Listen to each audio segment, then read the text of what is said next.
নাটকের অবসান হয়ে গেল। কার? বরবেচুনির। বরবেচুনির নাটকের অবসান হয়ে গেল।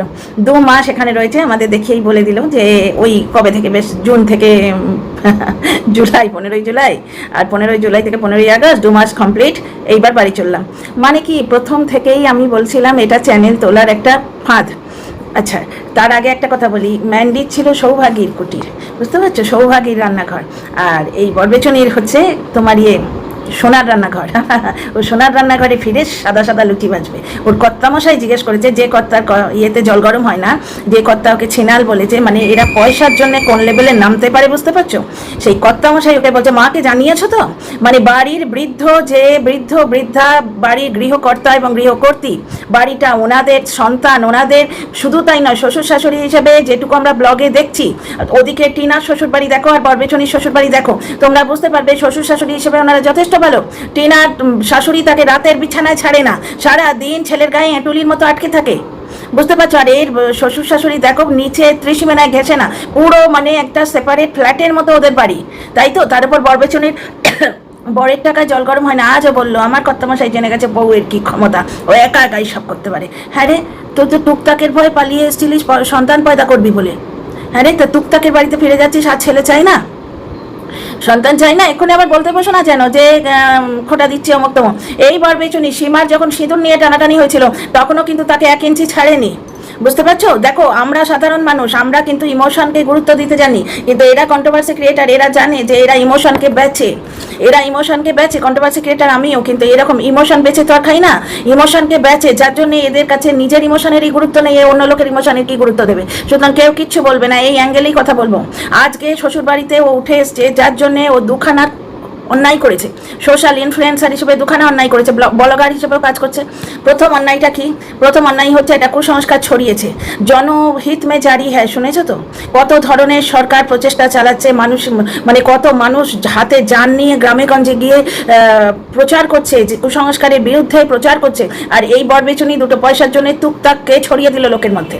লোকে ভালোটা নেয় না, খারাপটা নেবার জন্য যেন হাঁ করে থাকে, সঙ্গে সঙ্গে মুন্ডু নেড়ে বসে গেল, হ্যাঁ আমার সঙ্গেও হয়েছে, আমার ওই শ্বশুরির ভাইয়ের বউয়ের ননদের জায়ের পিস্তুতো বোনের খুঁড়তুতো দেওরের এক্স গার্লফ্রেন্ডের সঙ্গেও হয়েছে, বুঝতে পারছো। টুকটাক বলে একটা ফালতু কথা ছড়িয়ে দিল, যে মানুষ ভিউয়ার্স বলতে লজ্জা পায় না। ভিউয়ার্স বললেই অনেক মানুষ ভিউয়ার্সটা কোথায় লাগে সেটাও কল্পনা করে নিচ্ছে। তার মানে এদের লজ্জাবোধ নেই, এরা নিজেদের চরম সম্মানের যে জায়গাটা, চরম গোপন জায়গাটা, সেটা পয়সার জন্য বেছে দিতে পারে। পিরিয়ডসের জায়গায় এ ভীষণ মডার্ন, অথচ টুকটাকে বিশ্বাস করে, বুঝতে পারছো।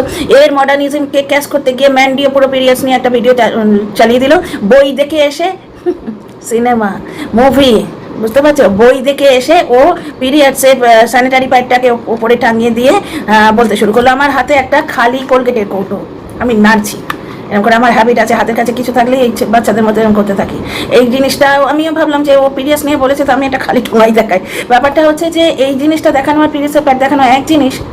কোন দিন না এরা কন্ট্রাসেপটিভের ইয়েটা তুলে দেখিয়ে দেয়। এদের জন্য কিন্তু দরকার আছে, এই যে আমি আগে ভাবতাম না যে ওয়াইটিতে আমরা নিজেদের মতো করে কন্টেন্ট করব, এখানে কেন কেস কাছারি এটা করতে পারবে না, ওটা করতে পারবে না, কেন বলতে আসবে, আমার ওটা ইন্টারফেয়ারেন্স মনে হতো, অবাঞ্ছিত নাক গলা নো স্পোকিং মনে হতো। কিন্তু এই স্যান্ডি সাহা, বরবেচুনি, তারপরে ওদিকে তোমার দীপঙ্কর সুমি, কৃতিকা হাউস, এদের দেখার পর থেকে না এইগুলো আমার মনে হচ্ছে যে এখানে একটা অঙ্কুশ, একটা পাবন্ধি, বাংলা ওটা কি, একটা রোকটোক, রেস্ট্রিকশন, বাংলায় বোধহয় রেস্ট্রিকশন, ইংলিশে রেস্ট্রিকশন বলে, একটা রেস্ট্রিকশন থাকার দরকার। তো যাই হোক, তাহলে ভিউয়ার্স দেওয়া হলো, পিরিয়ড সম্বন্ধে বলা হলো, নেশন ওয়ান্টস টু নো। বরবেচুনির ওই দিন পিরিয়ডস হয়ে গেছিলো, কারণ ও একা ফ্ল্যাটে ছিল, মানে নিজেকে কোন জায়গায় এনেছিল দেখেছো। আমি একাই থাকি সারা জীবন, যদি ভগবান না করুন কোনো দিন, সারা জীবনই যদি কেউ একাই থাকে, ফৌজিদের স্ত্রীরা কত স্যাক্রিফাইস করে, সারা জীবনে ভাবতে পারে না দ্বিতীয় পুরুষের কথা, প্রমাণ করতে কেন লাগবে। তো যাই হোক, বরবেচুনির স্বামী কিন্তু জানে তার স্ত্রী একাই 100, হ্যাঁ সে একাই মেল কন্টেন্ট ক্রিয়েটারের সাথে ফোন করে তার বউয়ের পিরিয়ডসের ডেট সম্বন্ধে আলোচনা করতে পারে, ও একাই 100। তারপরে নানা রকম কাজ করতে পারে। ওদিকে কারুর বৌদিবাজ বয়ফ্রেন্ড এসে একে নিজের সহবাস কি ভঙ্গিতে করেছে, আগে করেছে কি পিছে করেছে, সব একে এসে বলতে পারে, বুঝতে পারছো। তো এ বউ যে অনেক কিছু একা একা করতে পারে সেটা ওর কর্তা জানে। সুতরাং ওর কর্তা বললো যে মাকে ইনফর্ম করেছে তো, বৃদ্ধা গৃহকর্তার স্থানটা কোথায় শুধু তাদের বলে দিল। হোটেল মালিক যেন, লজ, ও ঠিকই বলেছিল, লজে নিজের শ্বশুরবাড়িকে লজ বলেছিল, যে শ্বশুরবাড়ি আমাদের অস্তিত্ব, আমার চোখে এখনো ভাসে, আমাদের ভাগাভাগি হয়ে গেছে। তিন ভাই বোনের মধ্যে সমান ভাগ হয়ে গেছে, কারণ শ্বশুর শাশুড়ি দুজনেই গত হয়েছেন, আর প্রচুর সম্পত্তি ওনার, অনেক বেশি সম্পত্তি মানে বেহাত হয়ে আসছিল। বেশিরভাগই বাইরে থাকে, আমরা সন্তানরা সব বাইরে থাকে, সুতরাং ভাগাভাগি হয়ে গেছে। কিন্তু এখনও সেই শ্বশুর বাড়ি আমার মনে পড়ে। ও যে ঘরে প্রথম ঢুকেছিলাম, নিজের বাপের বাড়ি একটা অস্তিত্ব, সেইখান থেকে শেকড়ের মতো তুলে মানে শেকড় শুদ্ধ তুলে নিল, কলমের গাছের মতো এক জায়গায় আমি শেকড় গেড়ে বসেছিলাম জীবনের 23-24টা বছর, সেখান থেকে আমাকে এরকম উপড়ে নিয়ে যেখানে পুঁতে দিল, সেই জায়গাটাকে আমি মন দিয়ে মানে মন প্রাণ দিয়ে সমস্ত শেকড় দিয়ে মেনে নিয়েছি। তো সেই জায়গা চৌকাটে যেন আমি এখনও অবধি মাথা ঠাকাই, বুঝতে পারছো। আর এ নিজের শ্বশুর বাড়িকে বলছে লজ, এবং গৃহকর্তা গৃহর কর্তৃকে শুধু ইনফর্ম করতে হবে যে আমরা আসছি, আমরা যাচ্ছি, এই যে বুড়ি আমরা গেলাম, কোথায় ইনফর্ম করেনি। তখন তো রাগ হয়েছিল, নাটক পুরোটাই নাটক। কোন শ্বশুর বাড়িতে 2 মাসের মধ্যে বউ তাকিয়া বগলে অটোর গায়ে চেয়ার বেঁধে ঠাকুর তুলে, সব থেকে বড় কথা ঠাকুর তুলে চলে গেল, বাড়ির কল্যাণ নেই। এমনি শ্বশুর বাড়িতে তো যেতে দেবে, বাড়ি থেকে মানে ননিকে তুলে নিয়ে যেতে দেবে, কল্যাণ নেই। আমার কত ইচ্ছে ছিল, আমার শাশুড়ি 2টো লক্ষ্মী পেতেছিলেন, মানে একই লক্ষ্মী মূর্তি দুটো ছিল পাশাপাশি, একদম হুবহু এক। এবার কারণটা জিজ্ঞেস করা হয়নি, মা বর্তমানে আর নেই গো, ওনাকে জিজ্ঞেস করারও কোনো উপায় নেই। কত লোভ হচ্ছিল, একটা মায়ের পাতা লক্ষ্মী, বুঝতে পারছো, বুকে করে একটা তুলে নিয়ে আসি, সাহস করে আনিনি, যা বোধহয় দিতেও না, দুটো একই রকম, বললেই পারতাম 2 বউ 2টো একটা করে রাখি, কেন যে বলিনি। তখন মনটাকে এইভাবে বললাম যে মা লক্ষ্মী তো, মূর্তিটা তো মূর্তি, এটা ইটকাট পাথরের একটা মাটি দিয়ে তৈরি জিনিস, মা লক্ষ্মী তো সর্বত্র বিরাজমান। তো যাই হোক, ডাকার উপর নির্ভর করছে, যে কোনো সিম্বল নিয়ে ডাকো, কিন্তু ব্যাপারটা হচ্ছে যে মনে পড়ে যে শাশুড়ির হাতে পাতা লক্ষ্মী, বুঝতে পারছো। তো ওই ঠাকুর তুলে আনতে বোধহয় আমাকে আমার যা দিত কি জানি না, ওর তো অনেক, পুরো শাশুড়ি মার মন্দিরটাই পেয়েছে। তো যাই হোক, আমার আবার এগুলো বড় সেন্টিমেন্ট, শাশুড়ি মার হাতে পাতা জিনিস। তো যাই হোক, এখানে দেখো শ্বশুর শাশুড়ির কোনো সম্মান তো দেখতে পেলে না, তারা লজের মালিক, তাদের সায়নারা বুড়ি চললাম, বুড়ি এলাম। তো বুঝতে পারছো, শুধু একটা জানালেই হবে। কি অদ্ভুত না, কোন শ্বশুর বাড়িতে অ্যালাউ করে ট্যাং করে টুকটাক বলে বেরিয়ে চলে গেল। প্রথমে ছিনাল বললো, মুখরা বললো, শ্বশুর শাশুড়ি নাকি মুখরা বলেছে, কত কিছু। আর ওখানে বাচ্চা হচ্ছে না টুকটাকের জন্য, কারণ ও চাদর কাছে না, গা খ্যাচ করে, ওর গায়ে র্যাশ বেরিয়েছে। টুকটাকের জন্য বাপের বাড়ি ওই ফ্ল্যাটে গেল, ফ্ল্যাটে গিয়ে মদ খেলো, তারপরে নানা রকম কাণ্ড কারখানা করলো। ফ্ল্যাটে থাকাকালীন ও বেশি ব্লগ দেখাতে পারতো না, অন্তত ওর বর যাবার পর বরটাকে দেখালো কেন বলো তো, কারণ ও ব্লগ কিছু দেখাতে পারছে না, কিছুই দেখাতে পারছে না, টিনার পেছনে কাটিয়ে দিচ্ছিল না। কারণ বর্তমানে কেউ একজন মাতাল তো অত্যন্ত প্রিয়, যার সঙ্গে ও সহবাসের ভঙ্গি নিয়ে গল্প করে, তো সেই মাতাল হয়ে একটু বললো যে এখানেই থাকতে পারতিস, তুই যখন জিনিসটা করে ফেলেছিস।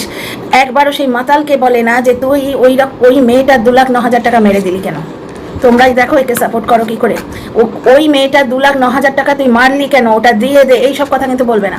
তো যাই হোক, এইবার তোমরা একটা জিনিস দেখো, সন্তানের জন্য শেষ নাকি শ্বশুর বাড়ি ছেড়েছিল, আমি তোমাদের বলেছি না ভেতরে ব্যাপার আছে। মোদ্দা কথা হচ্ছে চ্যানেল তোলা। এবার ও যে আমাদের মিথ্যেটা গেলাচ্ছে, সেই মিথ্যের হাত ধরে চলো, সন্তানের জন্য শ্বশুর বাড়ি এসেছিল, ও কি কনসেপ্ট করেছে যে ফিরে যাচ্ছে বাপের বাড়ি টুকটাকের জন্য বাচ্চা হচ্ছে না, এই পয়েন্টে কত দর্শক সাপোর্ট করেছে। আচ্ছা, তোমার সন্তান কামনায় আমরা তোমার সঙ্গে আছি, তাহলে এখন ফিরে যাচ্ছে, কারণটা অন্য। আমি একটা কথা বলবো, ওই রান্নাঘর সোনা রান্নাঘর, ম্যান্ডির হচ্ছে সৌভাগ্যের কুটির, আর এই বরবেচুনির হচ্ছে সোনা রান্নাঘর।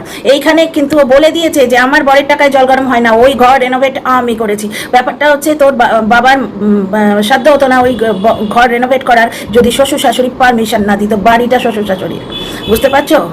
আমরা এমন সম্মান দিতাম বাবাকে, ঘর রং করার জন্য বাবা পারমিশন না দিলে বাড়িতে কালার হতো না। আর আমার শ্বশুরমশাই ভীষণ যোগ্য মানুষ ছিলেন, উনি নিজেই যা করার করতেন, বুঝতে পারছো তো। আমরা শুধু ওনার ছত্রছায়ায় ছিলাম, মিস করি মানুষটাকে। তো যাই হোক, কারোর সাধ্য হতো না যদি শ্বশুর শাশুড়ি পারমিশন না দিত যে তুমি ঘর রেনোভেট করো। এত ভালো শ্বশুর বাড়ি ছেড়েও সে পায়ে ঠেলছে। সেদিন ঢেপিকে বলতে গিয়ে বলছে একমাত্র সন্তানের কি জ্বালা সে আমি বুঝি, মানে ওই যেহেতু বুড়ো বুড়ির একমাত্র সন্তান, তার ভাগ নেবে সেখানে, বুড়ো বুড়ির সম্পত্তির ভাগও নেবে, তার মানে পেনশনে তারা করোনার সময় খাবে, অথচ শ্বশুর শাশুড়ির কোনো সম্মান নেই, বাপ মা হিসেবে সম্মান দিতে পারে না। লিগাল বাবা সে, লিগাল মা সে, father by law, mother by law. সম্মান দিলে সম্মান পাওয়া যায়, অতি নচ্ছার ফ্যামিলি না হলে সম্মান না সম্মান দিলে সম্মান পাওয়া যায়। একটা কেস তো আমরা দেখেই চিঠি না কত কাজ করেছে, ও কিছুই পায়নি। একটা ব্যতিক্রম থাকে, কিন্তু সুয়ের পরিবার সেরকম নয়, মাস্টারমশাই উনি। সুতরাং একটা বৃদ্ধ দম্পতির প্রতি কোনো রকম শ্রদ্ধাবোধ নেই, কোনো রকম মানে অ্যাটাচমেন্ট তো ছাড়ো, অ্যাটাচমেন্ট তো নেই। শাশুড়ি বলতো, আমাদের গোতো খেয়ে এখন শাশুড়ি মা বলতে শিখেছে। তো যাই হোক, তাহলে টুকটাকের ব্যাপারটা ভাওতা তোমরা বুঝতে পারছো তো। আচ্ছা, ম্যান্ডি সৌভাগ্যের কুটির, এর হচ্ছে সোনা রান্নাঘর, এই সোনা রান্নাঘরে ফিরে গিয়ে লুচি খাবে। তা সোনা রান্নাঘর থেকে বেরিয়ে এলি কেন? চ্যানেল তুলতে, নাটক করতে, মদ খাবে একটু, ওটা তো ওখানে হবে না হয়তো। ওখানে অবশ্য বসে বরের সামনে বলছে, ওর বর এরকম করে তাকাচ্ছে আবার। কত বড় বাজে মানে বউ না হলে শাখা সিঁদুর পরে শ্বশুর বাড়িতে বসে বলতে পারে যে আমার ইচ্ছে হলে আমি এখানে বসে মদ খাবো, কার বাপের সাধ্য আছে? বলছে পাশে বর বসে আছে। আমি ভাবছি যে এরা কি ধরনের মানুষের সঙ্গে ঘর করে, আমরা ভাবতে পারি? উড়ে বাস। তো যাই হোক, ইউনিভার্সকে যেমন দেবে ভাই, ইউনিভার্স ঠিক সেরকম ফেরত দেবে, আমি এটা জানি। তো যাই হোক, মানি। আর একটা জিনিস হচ্ছে, ছেলে পুলের জন্য এসেছিল, সে কথাটা ভাঁওতা। ওই পাবে যাওয়া, তারপরে একটু ফুর্তি করা, তারপরে এখন বোধহয় দেখছে বর থাকতে ওগুলো আর হচ্ছে না। বরকে না আনলে ব্লগিংও দেখাতে পারছে না, কি দেখাবে? যে টিনাকে বলছিল না, এখানে থাকলে তুই কত কিছু দেখাতে পারতিস, ওখানে গিয়ে দেখো টিনা আরো কত বেশি দেখাতে পারছে। দাদু ঠাম্মির বাড়িটা যেন ওর নিজের বাড়ি, ও নিজের বাড়িতে অত সুখে ছিল না, বাপের বাড়িতে। নিজের বাপের বাড়িতে ওর মা কন্ট্রোল করতে পারেনি, ওর বৌদিকে কন্ট্রোল কি করবে? এত মাথায় তুলেছে, তাল গাছে তুলে দিয়েছে। ব্যাপারটা হচ্ছে কি জানো তো, বুমেরাং না হয়ে যায়। আমি কারোর ক্ষতি চাই না, কিন্তু বুমেরাং না হয়ে যায়। নিজে বাড়িয়েছে, নিজে ছেলের বউকে বাড়িয়েছে হাতে রাখবে বলে, সেই জিনিসটাই ওদের ঘাড়ে না এসে বসে। না হলে টিনা ট্রেনে যাবে, ঘেমে নিয়ে ওই গরমে চান করে সে কেন ইয়ে করলো, চা করলো? একটু চা করে, বাড়িতে বউ, জোয়ান বউ আছে, আর মারও যথেষ্ট বয়স রয়েছে, বুড়ি নননি, মধ্যবয়সী। ওর মাও করে দিতে পারতো, ওর মা বউকে বলতে পারতো যে এই তো দিদি চলে যাচ্ছে, দিদির থেকে কলাটা মূলটা ওই তোমার কাছে ইয়ে নেই, তোমার কাছে আইলাইনার নেই, আমার বাপের সম্পত্তি। তোমার ওই যে বিজনেসের যে গয়নাগুলো আর্টিফিশিয়াল, আমার বাপের সম্পত্তি। তুমি রাখোনি আইলাইনার, আইলাইনার রাখোনি? জানো না আমি সাজবো? তুমি জানো না? তুমি জানো না? তোমার কাছে রোজ নেই, ব্লাসার নেই। এই ভঙ্গিতে টিনা অসহায়ভাবে এরকম করে তাকিয়ে আছে, মুখটা এরকম করে নাড়ছে, মানে নেই তো এরকম করে নাড়ছে মুখটা। সবসময় মিতভাষী, অল্পভাষী, একটা শান্ত স্বভাবের মেয়ে। ও স্পষ্ট কথা বলে না বলেই তো এত কনফিউশনে ক্রিয়েটেড হয়। আমার পক্ষেও এত মুশকিল হয়ে যায় কোনো পয়েন্ট প্রুভ করা। তো যাই হোক, এইগুলো যে মেয়ে করেছে, টিনার টাকাকে, কষ্টার্জিত টাকাকে, ওই বৌদিবাদ যেমন, টিনার লিগাল হাজবেন্ড যেমন, টিনার বৌদি যেমন, এরা সব নিজেদের বাপের সম্পত্তি ভেবে যথেচ্ছ ইউজ করেছে। সেই মেয়েটা যখন ট্রেনে চড়লো, তাকে এক কাপ চা কেন করে দিল না? তার মাই বা বললো না কেন, তার গর্ভধারিণী মা, যে দিদি যাবে তুমি চাটা করে দাও?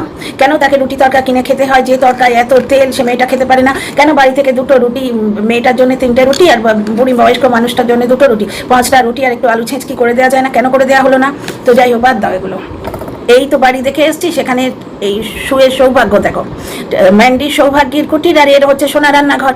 ও ভাবলো যে বাড়ি ছেড়ে গেলেই আমার ব্লগ চ্যানেল একবারে মগ ডালে উঠে যাবে, কিন্তু সেভাবে উঠলো না। আমারই কেসটা দেখো না, আমি আজকে হঠাৎ করে কিনা মনে হলো, অ্যাকচুয়ালি এলো নিউজ ফিডে এলো। আমি আজকে তো জন্মাষ্টমী, আজকে আমাদের একটু খাটনি পড়েছে, আমার আর কি মানসিক ব্যাপার আছে। ওই কালকেই মাংস খেয়েছি, চিকেন খেয়েছি, রাত্রিরে সব ধোয়াধুয়ি, মোছামুছি, গ্যাস থেকে আরম্ভ করে তোমার কিচেনে সব কিছু। তারপর আজকে ময়দা করেছি, আজকে জন্মাষ্টমী তো ভালো মন্দ খেয়েছি জগন্নাথের নামে। তো করে হাঁপিয়ে গিয়ে যেই ফোনটা নিয়ে বসেছি, বরবেচনি দিয়ে এটা এলো নাটক, নাচতে নাচতে দেখি। এবার আমি যখন ব্লগ দেখলাম না, ওর ব্লগ দেখছি, mind you dear friends, blog দেখছি, সেই ব্লগটা না আমি স্পিডে করে দেখেছি, ওই 2+ যে স্পিডটা সেটা করে, কারণ বকবকানি তো করে যাচ্ছে, বকবকানি। সুতরাং ব্লগারের কত ক্ষতি হয় দেখেছো, যদি ভালো জিনিস দেখাতে পারে। আজকে টিনার ব্লগ তুমি এনজয় করে দেখবে, সেখানে তোমার প্রতিটি জিনিস কি দেখাচ্ছে ভালো লাগবে। আজকে বউ বেচুর দেখো, বউ বেচুর যেগুলো দেখায়, যেখানটা তোমার কন্ট্রোভার্সিয়াল লাগবে, তুমি শুধু সেগুলোই দেখবে, কারণ বাকি জিনিসে কিছু নেই, বুঝতে পারছো? বাকি জায়গাটা তোমার দেখতেই ইচ্ছে করবে না। তো বরবেচুনি হয়তো বকবক করে আর কন্ট্রোভার্সি দিয়ে চ্যানেল তোলার প্ল্যান করেছিল। নিজের যোগ্যতার উপর নিজেরই আস্থা নেই, যে আমি এমন ব্লগ তৈরি করে দেখাবো যে লোকের চোখ ফেরাতে পারবে না। অথচ এই বরবেচুনির সব আছে, কিন্তু ওর নিজস্ব যোগ্যতা নেই, বাকি সব আছে। দর্শকের বেশ আছে, অন্ধ দর্শকের বেশ আছে, যারা ওর মিথ্যে কথাটা পর্যন্ত চাকুম করে খায়, বুঝতে পারছো? কপ করে খায় মাছের মতো। আবার বলে কমেন্ট বক্সে এসে, ও যদি এই নোংরামো, ও যদি এই নাটক না দেখায়, ও যদি শুধু ডাল ভাত রান্না দেখায়, আপনারা কি দেখতে আসবেন? মানে ও নাটক করছে সেটাও জানে, জেনেও সাপোর্ট করছে। ও নোংরামো করছে জেনে কেউ যদি পয়েন্ট আউট করে দেয়, তার নিচে কমেন্ট করে তাকে অ্যাটাক করতে আসবে। এইরকম দর্শকের বেশ পেয়েছিল। সেখানে বরবেচুনি যদি মানে ওই কডরা লাইন দিয়ে না গিয়ে সোজা লাইনে যেতে, ওর ব্লক করতে উঠতো। এই ব্লক করার ইচ্ছেই নেই। প্রথমে তো শ্বশুরবাড়ি ছেড়ে এসেছিল, ডুকু কি গানটা কি গো, 4 বোতল ভোদকা কাম মেরা রোজকা, এরকম একটা আছে না বেওড়াদের গান। তো সেই কাজটি করবে, দুবেলা বাপের বাড়ির লোকজন আসবে। তাছাড়া আজকে বলে অনেক ফোন করতে হবে, অনেক করে ফোন করতে হবে, আজকে দেখলে বুঝতে পারলে। মোট কথা কিছু একটা কারণে 2 মাসের জন্য এসেছিল। একটি কারণ হচ্ছে চ্যানেল তোলা, যেটি হলো নি গো। অত ওভারডোজ দিলে হয় 30 মার্কানের কমেডির মতো? মানে কমেডি তুমি একটা সিনের মধ্যে টুক করে একটু দিলে, দ্বিতীয় সিনটা একটু খালি দিলে, আবার তৃতীয় সিনে টুক করে একটু দিলে, হাসতে হাসতে লটপট হয়ে গেলাম। তুমি প্রতি গাছে কমেডি খাওয়াবে, তাহলে তো সে কমেডির মজাটা থাকে না। তো বর বেচুনির হচ্ছে প্রতি লাইনে কন্ট্রোভার্সি দিতে গেছে, বরের সঙ্গে এত প্রবলেম, এক তুই এই করবি, এক তুই ওই করবি, তার আগের দিনই বরের পায়ে ঢক করে পেছন উল্টে প্রণাম, তার আগের দিন ফুলসজ্জা, তার আগের দিন ও তার মুখ দেখবো না, তারপরে তাকে ছেড়ে আর থাকতে পারছি। এত মানুষ খেতে পারে? কুকুরটাকে নিয়ে কন্ট্রোভার্সি দিল, শুধু প্যান্টি পরে পেছনটাকে এমন করে নাড়িয়ে কন্ট্রোভার্সি দিল, অত কন্ট্রোভার্সি চোটে ঘেন্না করে লোকে আনসাবস্ক্রাইব করে চলে গেল, আর আমার মতো লোক কিছুদিন কন্টেন্ট করে দূর ছেড়েই দিলাম, আর দেখি না। বুঝতে পারছো? আজকে এলো তাই দেখলাম, আমার ভাগ্যিস দেখলাম আজকে ভালো কন্ট্রোভার্সিয়াল ব্যাপার আছে। তো যাই হোক, বর বেচু নিয়ে আবার ভাবলো যে এইটা নিয়েও যদি একটু কথাবার্তা হয়, চ্যানেলটা একটু ওঠে। ব্যাপারটা হচ্ছে যে মন্দিরার একটা ঘটনা ঘটেছিল, যার জন্য অনেক ক্ষতি হয়েছে। এই বর বেচুনি মন্দিরা স্টাইলে তোমার ঘর পরিষ্কার করে, রান্নাঘর পরিষ্কার করে শিফট করলো। বুঝতে পারছো? ঠিক মন্দিরা স্টাইলে একটা পরকীয়ার অ্যাঙ্গেল দিতে গেল, মানে পরকীয়া করছি না, তাহলে তো মুশকিল আছে, শ্বশুর শাশুড়ি অত মেনে নেবে না। কিন্তু বাবা চোখ দিয়ে কাউকে বসতে বলছে, স্বামী থাকে না। বুঝতে পারছো? ওদিকে এওয়াইটির দাদা ভাইয়ের সঙ্গে আনসার ব্যাক ভিডিও সব মিলিয়ে একটা হচপচ বানাতে চেষ্টা করলো কন্টেন্ট দিয়ে, হলো না, কারণ যোগ্যতা নেই এবং অতিরিক্ত এনজয় করবে, অতিরিক্ত। বোন এলো, বেউড়ি বলে কন্ট্রোভার্সি দিল, 8টার পর থেকে ব্লগ নেই, কারণ 8টার পর থেকে টাললি হ্যাংওভার কাটতে মুশকিল আছে। কারণ ওই সেই সলমান খানের গানটা শোনেনি, হ্যাংওভার, এইসব খেলে না মাথাটা কেমন একটু হয়ে যায়, শুনেছি। সিনেমা থিয়েটারে দেখো না, খেয়ে এসে সব শুয়ে পড়ে, কেমন একটা করে, পরের দিন ব্লগ করার ক্ষমতা থাকে না, ওই বসে বসে ভাতে ঘর দিলাম, কারণ তার আর খাটতে ইচ্ছে করছে না। আজকেও দেখো, ওর ব্লগ করার যোগ্যতাই নেই, আজকে মাছ ভাজছে, ক্যামেরাটাকে এমন টঙে ফিক্স করেছে, মুন্ডুটা কেটে যাচ্ছে এখান থেকে। মাছ দেখালো, সেখানে 5 পিস মাছ, 6 পিস মাছ, যেন ম্যাথামেটিক্স শেখাচ্ছে। তো সেইখানে একটা জিনিস দেখো, ওর মুন্ডুটাই দেখা যাচ্ছে না, কোনো ইন্টারেস্ট গ্রো করবে তবে তো। এবার ও কিন্তু সেই বউ বেচুর ভুলটা করে ফেলেছে, যে ওর ব্লগ চ্যানেলে আমার মতো পাবলিক যায় শুধু কন্ট্রোভার্সি খুঁজতে, দেখতে কোনো কন্টেন্ট পাই কিনা, ওই একটু কন্টেন্ট পাই কিনা, এই জন্যই যায় ব্লগ দেখতে। কে যায়? অথচ ওর কাছে সব ছিল। কিরম নিজের জীবনটা নষ্ট করে ফেললো দেখো। টিনা তো দুর্ভাগ্যের শিকার, কিন্তু পরিস্থিতির শিকার। ও একটা বাদে ফ্যামিলিতে বিয়ে হয়ে গেছিলো, সে তাদের অতিরিক্ত লোভে ওর এই কাণ্ডটা হয়েছে। কিন্তু এর দেখো, একটা ভালো স্বামী পেয়েছে, একটা ভালো শ্বশুরবাড়ি পেয়েছে, অত বড় দোতলা একটা শ্বশুরবাড়ি, যেখানে ওর সঙ্গে কারোর সঙ্গে মানিয়ে চলা সম্ভব নয়। তোমরা ওয়াইটিতেই দেখছো যে কন্ট্রোভার্সি ক্রিয়েটাররা ওর হয়ে 2-3 বছর ধরে ভিডিও করেছে, আমাকেও কামড়েছে এক আধবার। ভুলে গেছি টুকুস করে কামড়েছিল, বেশি না। তো যাই হোক, তাদেরও পাতা দেয় না, আজকে দোস্ত বানা দুশ্মন। বুঝতে পারছো? কেউ বরদাস্ত করতে পারে না। সুতরাং ওর সঙ্গে কারুর বানিয়ে থাকা, মানে নারী প্রজাতির, মহিলা প্রজাতির কারুর বানিয়ে থাকা সম্ভব নয়। পুরুষ প্রজাতি হলে আলাদা ব্যাপার। ও তো ম্যান্ডির লাইফে গিয়ে স্যান্ডিকে একটু দেখা না, এরকম বলেছিল, কমেন্টে পড়েছি। তো যাই হোক, এই সমস্ত ব্যাপার হলো। এত কিছু পাওয়ার পরও ওর দেখো ব্লগ চ্যানেল গ্রো করতে হবে, প্লাস ম্যাডাম তো লাইভে বলছেনি আমি ওকে ছাড়িনি, মানে গোটা কারেক বাঁশ আছে পেছনে। কোনো একটা হচপচ কারণে ও এসছিল ফ্ল্যাটে, অথচ ওর উকিল থেকে এভরিথিং কিন্তু ওই শ্বশুরবাড়িতে বাধা। উকিলের জন্য ওর শ্বশুরবাড়ি ওই নগর ঠাকুর না কোন চলে, সেখানে যেতে হয় ওকে। ও সব কিছু ওইখানে, কারণ ওইখানে এত বছর থেকে এসছে, ওই লোকালিটিতে ওর স্বামী মানুষ হয়েছে, সুতরাং পুরো বেসটা ওইখানে। এখানে ওই বাপের পরিচয় উঠে আসতে পেরেছিল, যেখানে মকান মালিক মানে রীতিমতো অবজেকশন দিয়েছিল ওভারনাইট পার্টি করার পর। বুঝতে পারছো? কুকুরটার কষ্ট হচ্ছিল। দর্শকরাও লিখেছেন সব থেকে খুশি হবে সে, কারণ ও দৌড়তে পারবে একটু। অবলা প্রাণীদের এইভাবে দুকামড়ার ফ্ল্যাটে বেঁধে রাখা আমার এত খারাপ লাগে। বাবা, এদের তো এসি লাগে না, আর এদের ওই তোমার কি বলবো, আইফোনও লাগে না। এদের একটু স্বাধীনতা আর একটু আদর লাগে, আর তো কিছু লাগে না। পেটে একটু খাওয়া, একটু স্বাধীনতা, একটু আদর। তো যাই হোক, কুকুরটার প্রবলেম হচ্ছে ওর হাজব্যান্ড কিভাবে খাবে না খাবে। বুড়ো মানুষ, ওর মানে ওর শাশুড়ি যে, সে বুড়ো মানুষ, সে এখন ছেলের ওই নিয়ম করে ডাব্বা প্যাক করা, টিফিনের ডাব্বা প্যাক করা, এইগুলো 10 দিনের জন্য করলো, যতদিন এদের নাটকটা চললো। তারপর বর বেচুনি দেখছে যে নাটকটা ঠিক খাচ্ছে না। বুঝতে পারছো? তখন বরকে নিয়ে এলে অন্তত একটু কন্টেন্ট হয়। একা থাকলে তো ও তো বাসি খায়, বরের সঙ্গে থাকাকালীন তো বাসি খাচ্ছিল। কি তখন কি মতে একে নিয়ে পজিটিভ ভিডিও করতে আমার টিনা হয়ে বলতো বলে, তখন তো এত মহিমা জানি না। ব্যাপারটা হচ্ছে যে তখনও বাসি খেত, কন্ট্রোভার্সি ভিডিও করবে বলে, আচ্ছা বাকিটা হচ্ছে করবে বলে, আর ফোন অনেক আছে, তো সেই জন্য অনেকে ফোন করতে হবে, তো সময়টা খালি রাখতো। বুঝতে পারছো তো? অথচ দুঃখের পাহাড় বেচতো আমাদের কাছে। অত সুখের সংসার অনেক মানুষের হয় না। বন্ধাত্ম নিয়ে কেউ কিছু বলে না। ও নিজের টাকা একটি পয়সা সংসারে দেয় না। মানে যে বাড়িতে স্বামীর রোজগার 10,000, সেই বাড়ির স্ত্রী 13,000 দিয়ে পরচুলা কেনে, কেউ কিচ্ছু বলে না। পরচুলা পরে, শাড়ি পরে এসে ননিকে তুলে নিয়ে এসে ফ্ল্যাটে চলে এলো। মা বাবা এসে একবারে পিঠ চাপড়ে দিয়ে মানে সংসার গুছিয়ে দিয়ে গেল। ননিকে প্রতিষ্ঠিত করেই ফ্ল্যাট বাড়িতে রেখেই গিয়ে চিকেন ভাত খেলো।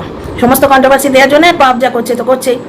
বাকি তো ইতিহাস, বিওয়াস, পিরিয়ড বাস সব তোমরা দেখেছো। এখন গুটি গুটি গুটি গুটি ফিরে যাচ্ছে এই 2 মাসের নাটক, এক তো পেছনে বাঁশের জন্য, এবং দ্বিতীয় হচ্ছে দেখলো নাটক করে কিছু হচ্ছে না। আর বরের টাকায় তো জল গরম হয় না, এই ফ্ল্যাটে থাকা যে হ্যাপাগুলো এক্সট্রা খরচাগুলো আমাকেই দিতে হবে। আমি কন্ট্রোভার্সি ক্রিয়েটার, কন্ট্রোভার্সি করে করে যে পয়সাটা কামাবো সেটা আজকে ফ্ল্যাট ভাড়ায় দিতে হবে। বুঝতে পারছো ভেতরে কি কোয়েশন আছে কে জানে। যে বর ছিনাল বলে সে বর হয়তো বলেই দিয়েছে যে ফ্ল্যাটের ইলেকট্রিসিটি বিল, ইএটি, আমার পয়সা তো জল গরম হয় না, ভাড়াটা সব তুমি দাও। ওই তো দেখালো, এই যে ভাড়া দিতে যাচ্ছি যেন এইরকম ভাবে দেখিয়ে দিল, মানে ওই টাকাটা ভাড়াই দিতে যাচ্ছে প্রমাণ হয়ে গেল। ওই টাকাটা নিয়ে তো মদের বোতলও কিনতে যেতে পারে। এটা রীতিমতো পার মাতাল, সে তো ওই মারিয়ার ভিডিওটা দেখে আমরা বুঝতেই পেরেছি। তো যাই হোক, আজকে রীতিমতো আর একটা নাটক হলো, বুঝতে পারছো, যে ও শ্বশুরবাড়ি ফিরে আসছে, এইবার পার্মানেন্টলি ফিরে আসছে। হ্যাঁ, কারণগুলো বলবে না, হাতে রাখবে, আর একটা ভিডিও বেরোবে, কন্টেন্ট, আর একটা ভিডিও বেরোবে। এবং কিউরিয়াসিটি, আমাদের বরবেচুনি বাড়ি যাচ্ছে, বরবেচুনি যাচ্ছে শ্বশুরবাড়ি, সঙ্গে যাবে কে, 41,000 দর্শক কোমর বেঁধেছে। মানে কি পেয়েছিল আর কিভাবে হারাচ্ছে এই মহিলা। এই মহিলা যদি সৎপথে থেকে ভিডিও করতো না, এই যে দর্শক বেশ পেয়েছে, এটা সহজে পাওয়া যায় না। তো যাই হোক, বরবেচুনি বাড়ি ফিরছে, তোমরা সব বসে থাকো গো আরতির থালা নিয়ে, ও কারণ বলবে। চলো, কন্ট্রোভার্সি ক্রিয়েটার হিসেবে আমার তো পোয়া বড়, আমি আর একটা কন্টেন্ট পাবো। তোমরা ভিডিওটা দেখো কিন্তু, হ্যাঁ, ইন্টারেস্টেড হও না হও, ওর প্রতি ইন্টারেস্টেড হও না হও, আমার ভিডিওটা দেখো। বেশি বড় হয়ে গেছে, একটু স্পিড বাড়িয়ে দেবো। See in the next video, like share subscribe করে পাশে থেকো, ঠিক আছে? সবাই খুব ভালো থেকো। ও মা, দেখেছো, নোংরা ঘাঁটলে, কাদা ঘাঁটলে আসল কথাটা মাথা থেকে বেরিয়ে যায়। শুভ জন্মাষ্টমী গো সবাইকে। আজকে আমার গোপাল ঠাকুরের বার্থডে, হ্যাপি বার্থডে। বুঝতে পারছো? সবাইকে জন্মাষ্টমীর হার্দিক শুভেচ্ছা এবং শুভকামনা। সবাই খুব